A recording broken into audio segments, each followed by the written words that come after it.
मुँह कुचरे शास्त्र खट पिंग गिरन चढ़ जाए। अंध लखे बधुरो सुने जो काल कृपा कराए।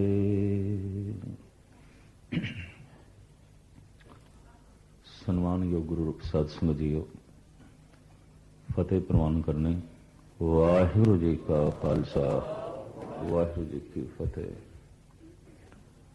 दुनिया भर दे इतिहासक ग्रंथां नूं वाचीए पढ़ीए। इतिहास दे च दो तरह के मनुख ही छाए हुए ने। इतिहासकारां ने अपनी कलम दे राहीं, अपने दिमाग दे राहीं सोच के जो लिखे है, उन्हां दी कलम दो तरह के मनुखां दे आले दुआले घुमदी रही है।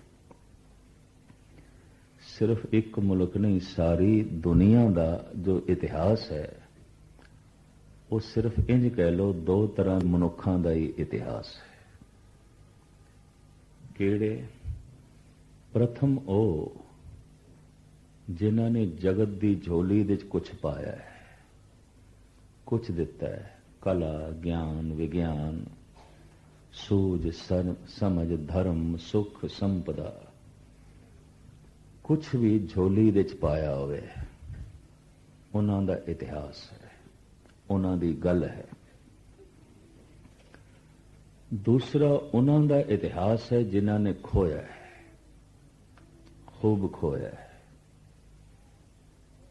जो खो नहीं सकिया, जो दे नहीं सकिया, इतिहास दे उसका कोई जिक्र नहीं है, उसकी कोई गल नहीं है। तुसी पढ़ो दुनिया का इतिहास, बस दो तरह के ही मनुखों का इतिहास है। दिते होवे उसने कुछ, अपनी जान दिती होवे, अपनी सुख संपदा दे दिती होवे, कला दिती होवे, ज्ञान दिता होवे, विज्ञान दिता होवे, कुछ भी दिता होवे। या ते देण वाले इतिहास दे छाए हुए ने, या खोण वाले। मनुख दे मन दे उत्ते शक्ति का प्रभाव है। ते मैं अर्ज करा, ये दोवें शक्तिशाली होंदे ने, देण वाले, खोण वाले। हाथ ही कमजोर ने, दिमाग ही कमजोर है, कोल कुछ भी नहीं, जगत नूं की देगा। पर कमजोर बंदा खो भी नहीं सकता। ताकत नहीं, समर्था नहीं, किस तरह खोवेगा? खोण वास्ते भी ताकत चाहिए है, देण वास्ते भी समर्था चाहिए है। इस वास्ते समर्थ मनुख इतिहास से छाए हुए ने। समर्थ मनुखों का ही इतिहास है। मैं इस करा खोण वाले भी समर्थ ने, कुछ ना कुछ ताकत है। बिना ताकत तो कोई किसी का कुछ खो नहीं सकता। खोण वास्ते भी कोई शक्ति चाहिए है, देण वास्ते भी कोई समर्था चाहिए है। सियाणे कहते ने ये जो देण वाले ने ये तीन तरह के ने, और जिहड़े खोण वाले ने ये भी तीन तरह के ने। ये देण वाले तीन तरह के किहड़े ने? प्रथम मैं इन्हां दा जिक्र करा, भगत, सूरबीर, दानी। खोण वाले तीन किहड़े ने? कातल, डकैत, दुराचारी। ये खोंदे ने। की खोंदे ने? कोई जान खोंदा है, कोई माल खोंदा है, कोई इज्जत, आबरू, असमत खोंदा है। तीन तल ते ही खतरा होंदा है, चौथा कोई खतरा नहीं। अगर कोई मनुख आके मैं खतरे दे चाह, तो खतरा सिर्फ तीन तल ते होंदा है, चौथे तल ते खतरा नहीं होंदा। जान नू खतरा, माल नू खतरा, इज्जत, आबरू नू खतरा, और कोई खतरा नहीं होता। इतनी मैरिज करने। जो जान लई खतरा बन जाए वो कातिल है, जो माल लई खतरा बन जाए वो डकैत है, ते जो इज्जत, आबरू लई खतरा बन जाए वो दुराचारी है। संसार दे इतिहास दे छाए हुए ने। देण वाले भगत सूरबीर दानी। भगत की देंदा है जगत नूं जो वो नाम जपदा है। जपण दे नाल उहदे शरीर चों जो वाइब्रेशन बनदी है, जो तरंगां निकलदियां ने, जगत नूं प्रभावित करदियां ने। भगत कबीर कहंदे ने, कबीर सो मुख धन है जय मुख कहिए राम, देही किसकी बापरी पवित्र होए गो ग्राम। देही दा दे कहना कि सारा शहर पवित्र हो जाता है भगत दी भगती नाल। अगर उसकी सुरत जुड़ गई है, अगर उसनूं अध्यात्मक आनंद मिल रहा है, तो ओदियां तरंगां कईयां नूं अंदोलित करनगियां, कईयां नूं प्रभावित करनगियां। एकाग्रता बख्शनी। भगत अपनी जुड़ी हुई सुरत करके चारों पासे प्रभावित करता है अपनी उन्हां तरंगां दे नाल, भगती दा दान देंदा है। सूरबीर जो कमजोर दी बांह पकड़दा है, मजलूम दी बांह पकड़दा है ते कमजोर दी खातर अपनी जान तक दे देंदा है। संसार दे इतिहास दे सूरबीर छाए हुए ने, भगत छाए हुए ने। तीसरे दानी जो किधरे भी धर्म, कर्म, समाज, इंसानियत, मुल्क, कौम दी तामीर लई, कला, ज्ञान, विज्ञान दी उसारी लई धन नूं खर्च करता है। तो ये तीन छाए हुए ने, भगत, सूरबीर, दानी। एकाग्रता बख्शने। ये तीन देण वाले ने और तीन ही खोण वाले ने। जान नूं खोण वाले, माल नूं खोण वाले, इज्जत आबरू नूं खोण वाले। खोंदे कौन ने? शक्तिशाली। देंदे कौन ने? शक्तिशाली। खोण दियां बिरतियां क्यों पैदा होंदियां ने? असंतुष्टि करके। देण दियां बिरतियां क्यों पैदा होंदियां ने? संतुष्टि करके। असंतुष्टि इस चों अधर्म का जन्म होता है, संतुष्टि इस चों धर्म का जन्म होता है। कहते ने जो असंतुष्ट है उसकी दृष्टि अपने आप दे च नहीं होगी, अपने घर दे च नहीं होगी। असंतुष्ट मनुख की दृष्टि पराए घर दे च आउंदी है, दूजियां दे घर दे च आउंदी है। बड़ी ही एकाग्रता बख्शनी। जैसे भगत जयदेव जी महाराज फरमान करते हैं, लोभाद दृष्ट पर ग्रहण जद विद आचरण। जो असंतुष्ट है उसकी दृष्टि पराए घर दे च आउंदी है। लोभाद दृष्ट पर ग्रहण जद विद आचरण। ये आचरण तो गिरी हुई गल है कि कोई मनुख अपनी दृष्ट किसी दे घर ले जाए, दृष्ट नूं नहीं रोक सकता। दृष्टि क्यों जाती है? असंतुष्ट है। लोभाद दृष्ट पर ग्रहण जद विद आचरण। असंतुष्ट मनुख की दृष्टि दूजे दे घर ते जाती है, वो अपने आप दे च नहीं आउंदा। विद्वाना ने तीन तरह की असंतुष्टि मनी है। एकाग्रता बख्शनी। जरूर इस बच्चे नूं बाहर ले जाओ कुछ तो थोड़ा जिहा, क्योंकि ध्यान उचाट होंदा है। थोड़ी जी एकाग्रता आप जो है बख्शो। असंतुष्टि तीन तरह की होंदी है। परिवारिक असंतुष्टि, व्यवहारिक असंतुष्टि, व्यक्तिगत असंतुष्टि। असंतुष्ट मनुख अपने घर दे च नहीं आउंदा, उहदी दृष्टि अपने घर दे च नहीं आउंदी, दूसरियां दे घर दे च आउंदी है।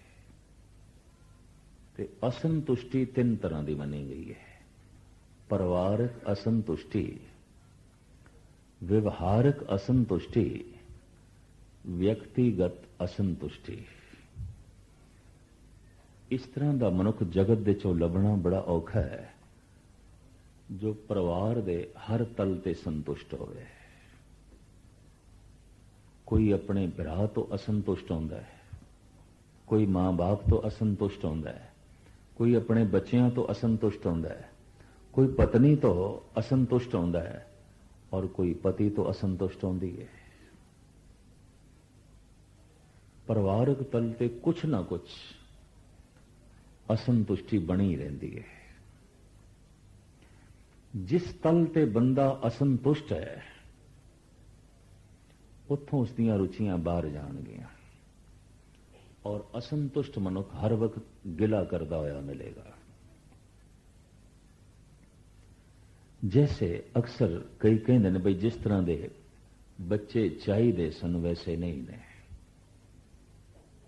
ਜਿਸ ਤਰ੍ਹਾਂ ਦਾ ਭਰਾ ਮੈਨੂੰ ਚਾਹੀਦਾ ਸੀ ਵੈਸਾ ਭਰਾ ਨਹੀਂ ਹੈ, ਜੈਸਾ ਦੋਸਤ ਚਾਹੀਦਾ ਸੀ ਵੈਸਾ ਦੋਸਤ ਨਹੀਂ ਹੈ, जैसे मां बाप चाहिए सन वैसे नहीं है, जैसी पत्नी चाहिए सी वैसी नहीं है, या जैसा पति चाहिए सी वैसा नहीं है। धार्मिक दुनिया च इन्हों कहते हैं परिवारक असंतुष्टि। असंतुष्ट मनुख अगर गुटका लेके पाठ करेगा तो क्या उसनों गुरु याद आएगा, परमात्मा याद आएगा? कतई नहीं। जिस तो असंतुष्ट है वो याद आएगा, बार बार रुचि उत्थे जाएगी। लोभाद दृष्ट पर ग्रहं जद बिद आचरण। असंतुष्ट मनुख जिथे बैठा होंदा है उत्थे उसका मन नहीं होंदा, उत्थे उसकी रुचि नहीं होंदी। ये भी मैं अर्ज कर देना। लोभाद दृष्ट पर ग्रहं जद बिद आचरण। धन गुरु नानक देव जी महाराज कहते दृष्ट बिकारी बंधन बांधे हों ताके बल जाई।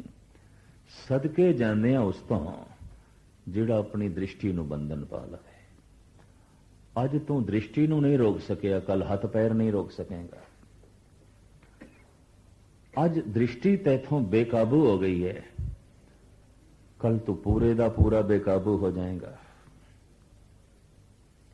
दृष्टि नूं खोल है, दृष्टि खुलेआम दूसरियां दे तन ते दूसरियां दे धन ते दूसरियां दे घर ते चली जाती है। कानून पकड़ नहीं सकता उसनों, पुलिस पकड़ नहीं सकती। दृष्टि कानून दी पकड़ दे च नहीं आउंदी। इन्हूं कहंदे ने परिवारक असंतुष्टि।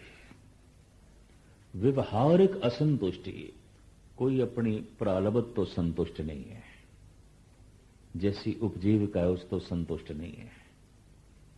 तो मैं हुणे अर्ज की असंतुष्ट मनुख दी नजर अपने आप दे च नहीं आउंदियां, दूसरे दे तन ते दूसरे दे धन ते, क्योंकि अपने आप दे च वो असंतुष्ट है। असंतुष्टि तो अधर्म का जन्म होंदा है, संतुष्टि तो ही धर्म का जन्म होंदा है। एक तीसरी असंतुष्टि है परिवारक असंतुष्टि, व्यवहारक असंतुष्टि। तीसरी असंतुष्टि है व्यक्तिगत असंतुष्टि। ये भगतां दे अंदर आउंदी है, गुरमुखां दे अंदर आउंदी है, अपने आप दे च असंतुष्ट। कहंदे ने हे प्रभु जैसा परिवार है ये तो ठीक है। भगत परिवार तो संतुष्ट होंदा है, गुरमुख परिवार तो संतुष्ट होंदा है। उन्होंने पता है धियां पूत सब हर के किए सबना को संबंध कर दिए। ये सारे संबंध परमात्मा दे बनाए संतुष्ट। जैसी जो है पूर्वले संस्कार सन वैसा संजोग जुड़िया। ऐसा पुरुष गुरुमुख व्यवहारिक तल ते भी संतुष्ट होंदा है, जैसी प्रालब्ध है ठीक, लेकिन अपने आप दे संतुष्ट नहीं होंदा। वो कहंदा जैसा मैं हाँ मैं ठीक नहीं हाँ, जैसा मैनू होना चाहिए सी वैसा मैं नहीं हाँ। तो ये असंतुष्टि उसके मन ते बोझ आउंदी है कि हे प्रभु तू गुणां दा सागर, मैं अवगुणा दा सागर, मुझ अवगुण सह नाही दोष। बाबा फरीद कहते ने तू गुणा दा सागर है पर मेरे विच अवगुण तेरा कोई कसूर नहीं। इतना वड्डा महान फकीर ये भी अपने आप दे असंतुष्ट है कि जिस तरह का मैनू होना चाहिए सी मैं वैसा नहीं हाँ। हे परमात्मा मैं वैसा नहीं हाँ। ये तीन असंतुष्टियां ने, परिवारक असंतुष्टि, व्यवहारिक असंतुष्टि और व्यक्तिगत असंतुष्टि। ये जिहड़ी असंतुष्टि है ये कातल, डकैत, दुराचारियां नूं जन्म देंदी है। परिवारक असंतुष्टि, व्यवहारिक असंतुष्टि, दृष्टि दूजियां ते तो किसी दिन दूजियां तक इसके हथ पहुंच जाते हैं, पैर पहुंच जाते हैं और अपने आप को काबू रखना औखा हो जाता है। सारी दुनिया विच कानून है, समाज के नियम भी हैं, धर्म भी है, लेकिन धर्म नूं तोड़ के, समाज के नियम तोड़ के, कानून नूं तोड़ के दूजियां दी जान, माल, असमत अक्सर जो है खो ली जाती है और खतरा रहिंदा है सारी दुनिया, क्योंकि सारी दुनिया असंतुष्ट लोगों नाल भरी पई है। जो जगत नूं देंदे ने इन्हें भगत, सूरबीर और दानी, जो खोंदे ने कातल, डकैत, दुराचारी। ऐसा ते देखा गया है कि तिन्ने ही अवगुण इको ही मनुख दे, वो कातल भी सी, वो डकैत भी सी, वो दुराचारी भी सी। तिन्ने गुण किसी एक मनुख दे नहीं देखे गए सन कि वो सूरबीर भी होवे, भगत भी होवे, दानी भी होवे। ये तीन गुण एक मनुख दे नहीं देखे गए सन। तीन अवगुण तो इको मनुख दे देखे गए और अक्सर इतिहास दे इस तरह के मनुख छाए हुए ने और रोजमर्रा की जिंदगी दे भी इस तरह के मनुख प्रगट होते रहते हैं कि वो कातल भी है, वो दुराचारी भी है और वो डकैत भी है। तिन्ने ही अवगुण इको ही मनुख दे, तिन्ने गुण एक मनुख दे नहीं अज तक प्रगट होए सन कि वो भगत भी होवे, वो सूरवीर भी होवे, वो दानी भी होवे। इतिहास खाली सी, इसकी पूर्ति की धन गुरु गोबिंद सिंह जी महाराज ने। वो भगत ऐसा है कि मैदान जंग दे भी जे अमृत वेला हो गया तो समाधि ला के बैठ जाना और खो जाना परमात्मा की दुनिया च लीन हो जाना। वो सूरवीर ऐसा है कि 1.25 लाख नाल भी घिरिया होवे ते उसका हौसला पस्त नहीं होता सी, कोई हिम्मत नहीं हारदा सी, उसकी सूरबीरता दे फर्क नहीं पैंदा सी। और वो दानी ऐसा सी, अज तक इस तरह के दानी होए ने जगत दे, कोई अन्न दे दानी, धन दे दानी, जमीन दे दानी, वस्त्रां दे दानी ते सोना चांदी दान करने वाले। पर धन गुरु गोबिंद सिंह जी महाराज नाल लकब जुड़े होया सरबंस दानी, सब कुछ दान कर देगा। वो भगत भी है, वो सूरबीर भी है, वो दानी भी है। कहते ने सूरबीर होने लई, दानी होने लई, भगत होने लई मन की संतुष्टि का होना बड़ा लाजमी है। बिना संतुष्टि तो ना कोई भगत बन सकता है, ना कोई सूरबीर, ना कोई दानी। और बिना असंतुष्टि तो ना कोई कातल बन सकता है, ना कोई डकैत बन सकता है, ना कोई दुराचारी। और असंतुष्ट मनुख दे कोल अगर ताकत आ जाए, शक्ति आ जाए, सता आ जाए तो फिर ते बहुतियां दी जिंदगी खतरे च होवेगी, फिर ते बहुतियां दी इज्जत खतरे च होवेगी, फिर ते बहुतियां दी जान खतरे च होवेगी, बहुतियां दा माल खतरे च होवेगा।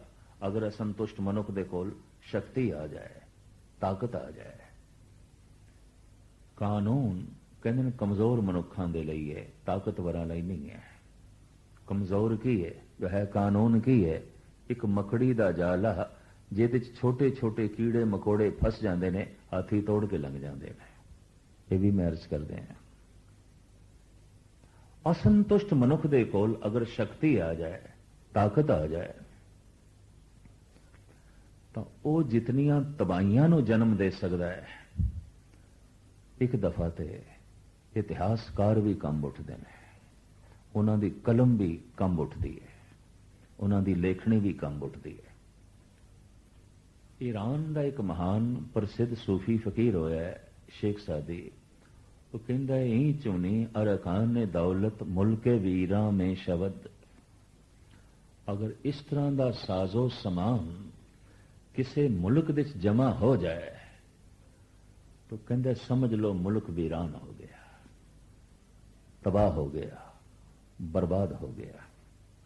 किस तरह का साजो समान, कैसा साजो समान, वो इसकी व्याख्या करता है। गुरग मीरो सग वजीरो मूश दीवा में शब्द। जिहड़ा मीर है, राजा है, हुक्मरान है, वो ऐसा होवे जैसा गुरग, बगियाड़। गुरु नानक देव जी महाराज ने भी अपने ढंग नाल व्याख्या की है, राजे सिंह मुकदम कुत्ते। बहुत सुंदर नक्शा खिंचे है अपने दौर विच, अपने समय विच जो वातावरण सी। ये फकीर कहता है मैं नजूमी ते नहीं हाँ, मैं ज्योतिषी ते नहीं हाँ, पर मैं फिर भी दस सकदा कि अगर इस तरह का साजो समान किधरे जमा हो जाए मुल्क बर्बाद हो जाता है, मुल्क नेज तो नाबूद हो जाता है, वीरान हो जाता है, उजड़ जाता है। ई चुनी अरकान ने दौलत मुल्के वीरां में शब्द।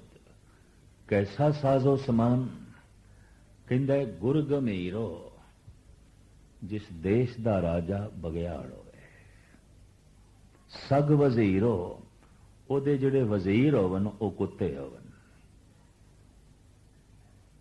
वो चीरे फाड़े ते ओदा बचिया कुचिया एक कुत्ते खान। गुरग मीरो सग वजीरो मूश दीवा में शब्द। दीवान जेड़ा है जो प्रजा दी गल हुक्मरान तक पहुंचावे, वो ऐसा होवे जैसे मूश, चूहा। हिंदी च भी मूसा कहते हैं, पर्शियन दे च भी मूश कहते हैं। मूश दीवा में शब्द। दीवान जेड़ा है वो मूश होए, वो प्रजा दी गल टुक देवे, असलियत पेश ही ना होने देवे। चूहे का कम की है टुक देना, भावें वो खावे भावें ना खावे पर टुक देंदा है। टुकना उसकी फितरत, टुकना उसकी सुभाव। इतनी ईर्षा होवे टुक देवे। दीवान ऐसे होवन जैसे कि चूहे। मैं देखदा सिख जगत नूं काफी समय तो कई चूहे टुकदे पे। इन्हां दा परोपकार, इन्हां दी शहादत टुक के रख दो बई इतिहास दे देश नूं आजाद कराया है, इन्नियां कुर्बानियां टुक दो। ये दानी ने, ज्ञानी ने, अमृत वेले उठण वाले ने, नाम जपण वाले ने, परोपकारी ने, सब कुछ टुक दो,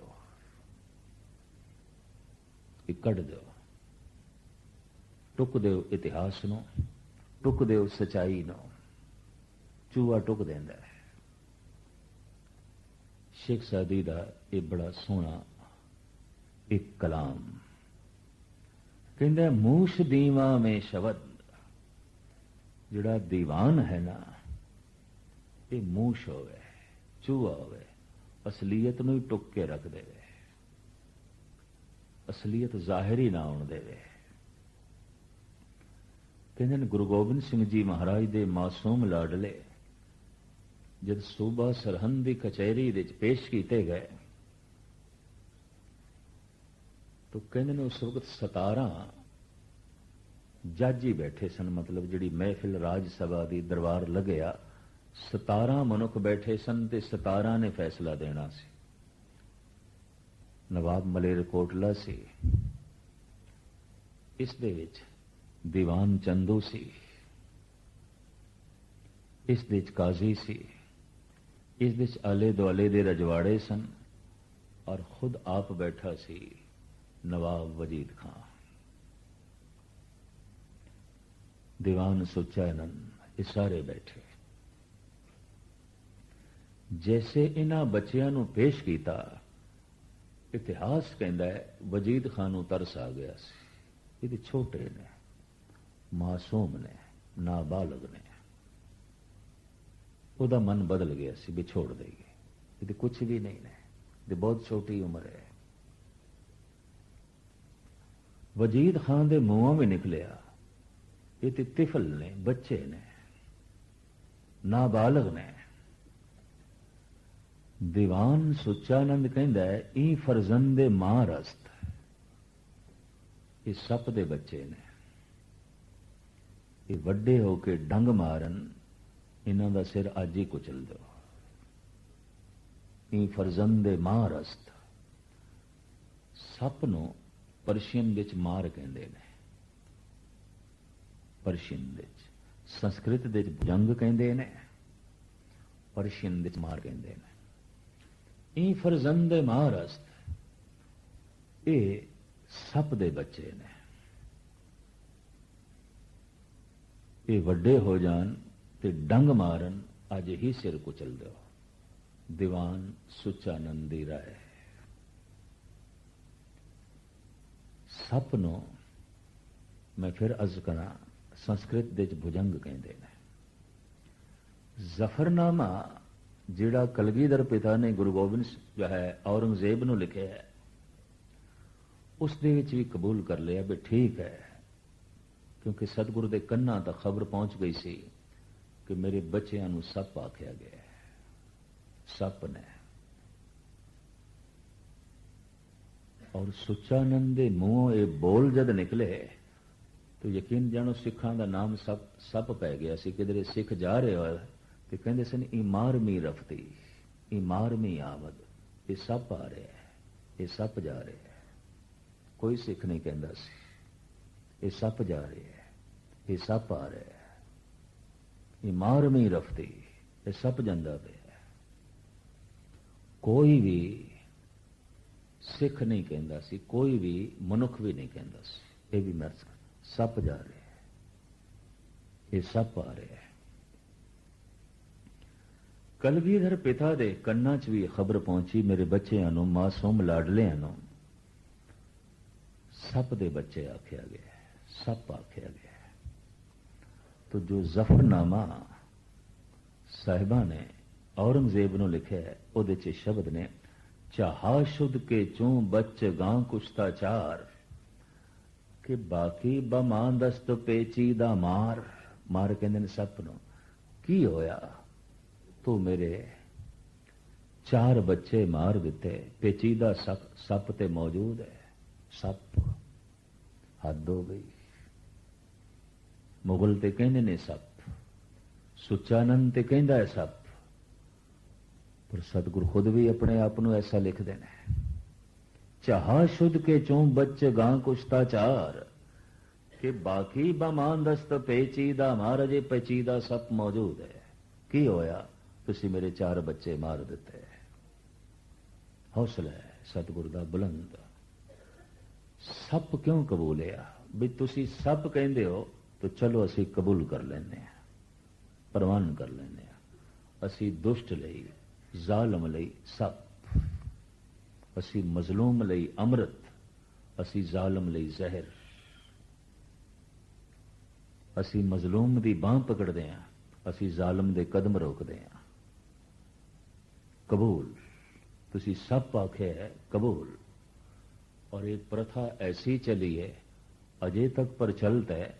अज भी किसी सिख ने अपने बच्चे का या बच्ची का नाम रखाना होवे, गुरुद्वारे लियांदा है ते ग्रंथी सिंह अरदास करता है, हे सचे पातशाह भुजंगी नूं नाम बख्शो। ते भुजंगी दे की अर्थ ने? सप दा बच्चा। और की है? भुजंग सप, भुजंगी सप दा बच्चा। हे सतगुरु सचे पातशाह भुजंगण नूं नाम बख्शो, सप दी बच्ची नूं नाम बख्शो।